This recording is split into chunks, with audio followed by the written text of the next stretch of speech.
You think Death Valley is just a scorched wasteland, record heat, salt flats, desolation? Then how about a place that the Timbisha Shoshone have called a cursed kingdom for over 1,000 years? You have seen photos of Racetrack Playa, a dry lake bed so flat and empty that it feels like the surface of another world. But what if I told you that hundreds of rocks, some weighing up to 700 pounds, move across that playa on their own? And that no one saw them move, for nearly a century, until a pair of cousins got lucky on a freezing December morning? Today, we enter 5 horror stories embedded in Death Valley's land, legend, and bone-dry soil. The hardest is at the end.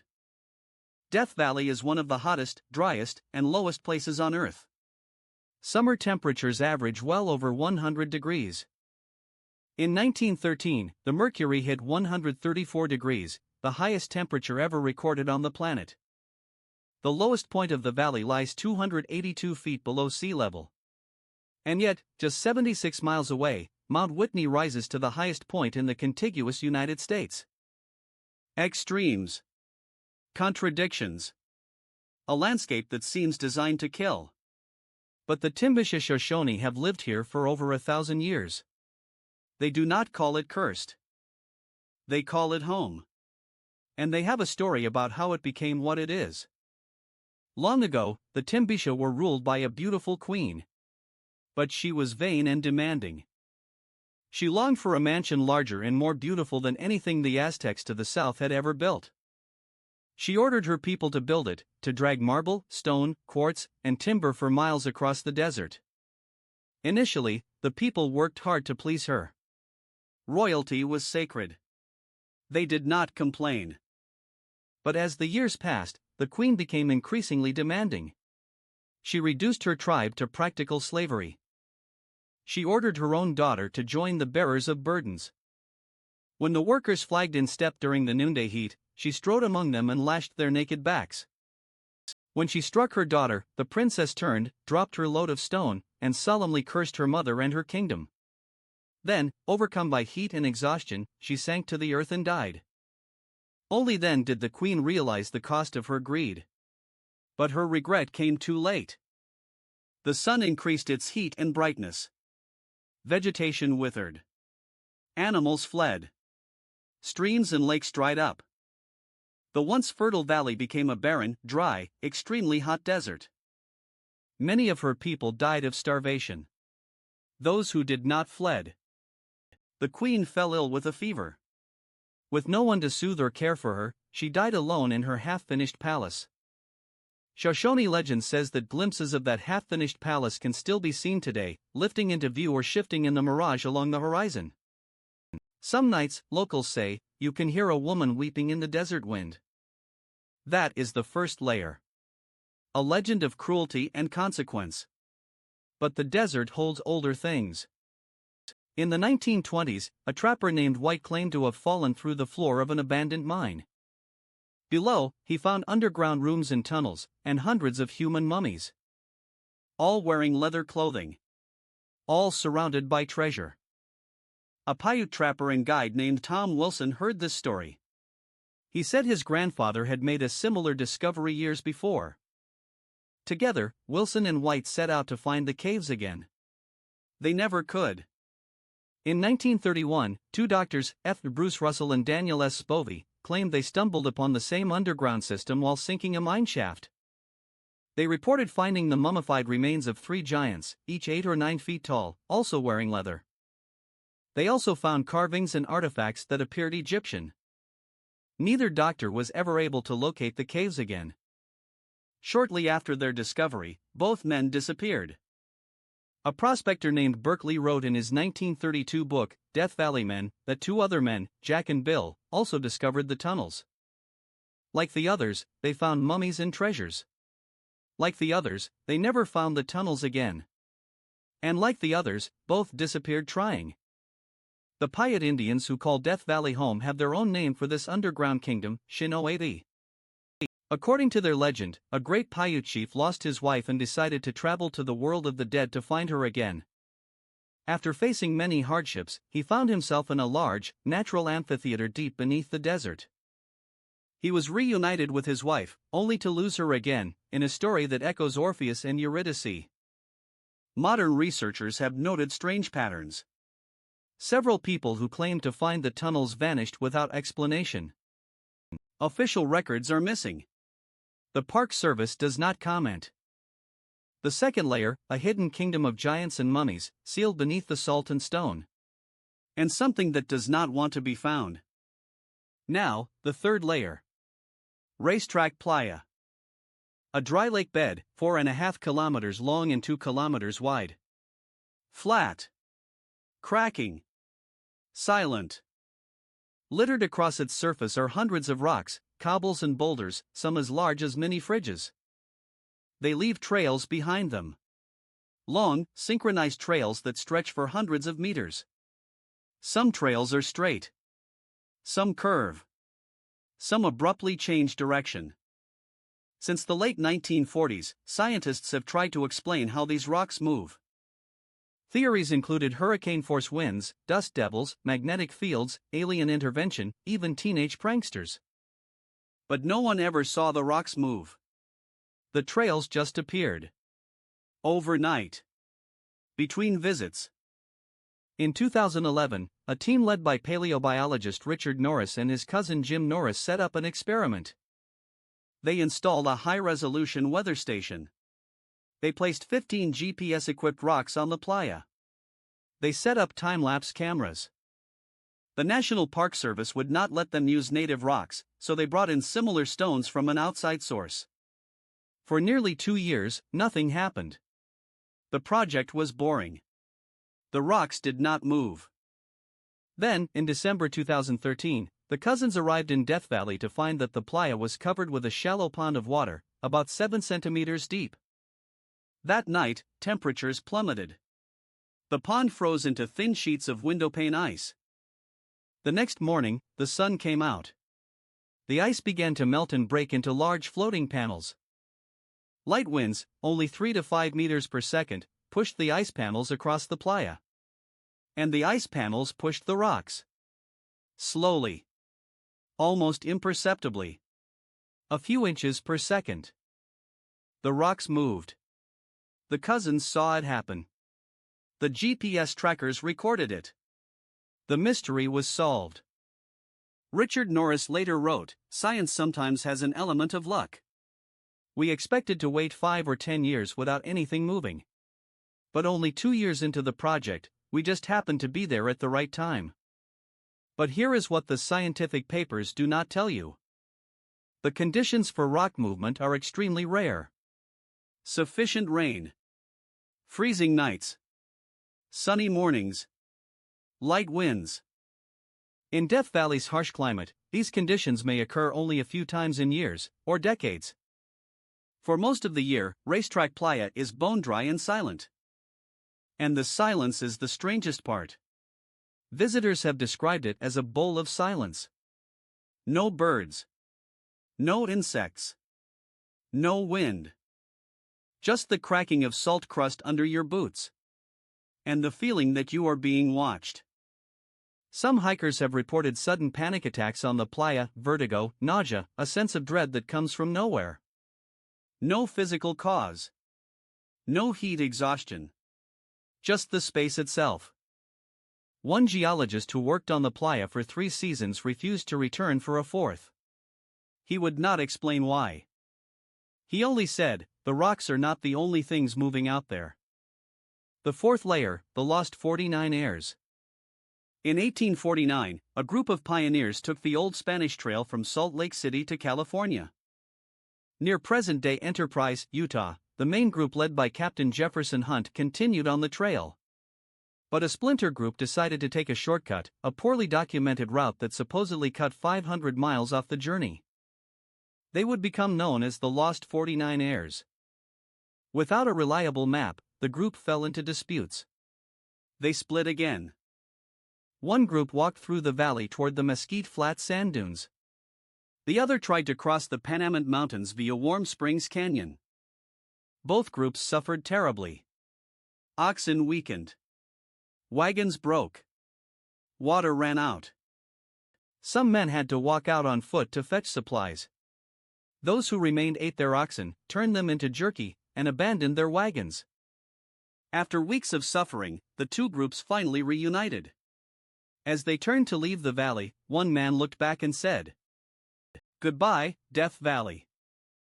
The name stuck.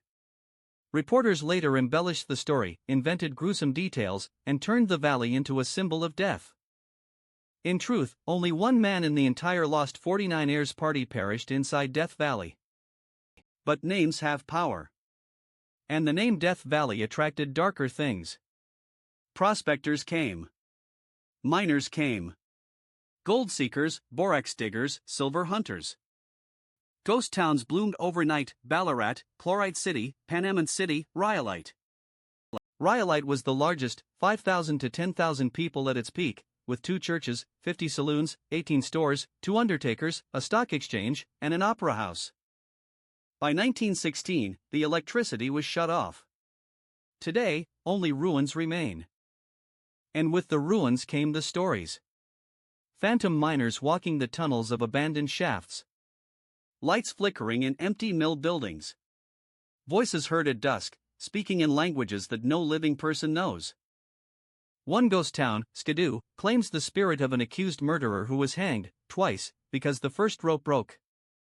His ghost still walks the main street, some say, counting his steps and muttering about injustice. The fifth layer, the disappearances. In July 1996, a family of 4 German tourists drove into Death Valley National Park. Egbert Rimkus. His girlfriend Cornelia Meyer. His 11-year-old son George. Her 4-year-old son Max. They were never seen alive again. Their rented minivan was found 3 months later on a closed dirt road, sunk up to its axles in sand, 3 tires flat. Search teams combed the area. Nothing. No bodies. No clothing. No personal effects. The case grew cold. For 13 years. Then, in 2009, hikers discovered partial skeletal remains in a remote canyon. Later identified as Egbert and Cornelia. The 2 boys were never found. Not a trace. Not a bone. Not a scrap of clothing. The official cause of death: exposure and dehydration. But the question remains: where were the children? And why did the family drive onto a closed road, miles from any marked trail? One of the volunteer searchers later wrote, "The desert takes things and does not give them back." Not all of them. Not always. Death Valley is not the only park with vanishings. The Missing 411 database documents hundreds of unsolved disappearances in America's national parks. Experienced hikers. Photographers. Families on vacation. People who followed marked trails. They vanish. Search teams with helicopters, dogs, thermal imaging, nothing. In some cases, the missing person's belongings are found neatly folded, placed in a pile, as if they had undressed and walked away. No tracks. No scent. No explanation. Death Valley has its own Missing 411 cases. Tourists who pulled over to take a photo and never returned to their car. Hikers who texted their families, "I'll be home in 2 hours," and were never heard from again. Children who wandered 10 feet off a trail and disappeared into the chaparral, impossible to lose, impossible to find. The official reports cite heatstroke, falls, animal attacks. But the families know better. When a 3-year-old vanishes from a picnic area surrounded by flat, open ground, and 70 search dogs cannot find a scent, that is not normal. That is something else. Now we come to the center of the valley. The place where all these layers intersect. Furnace Creek. The hottest place on Earth.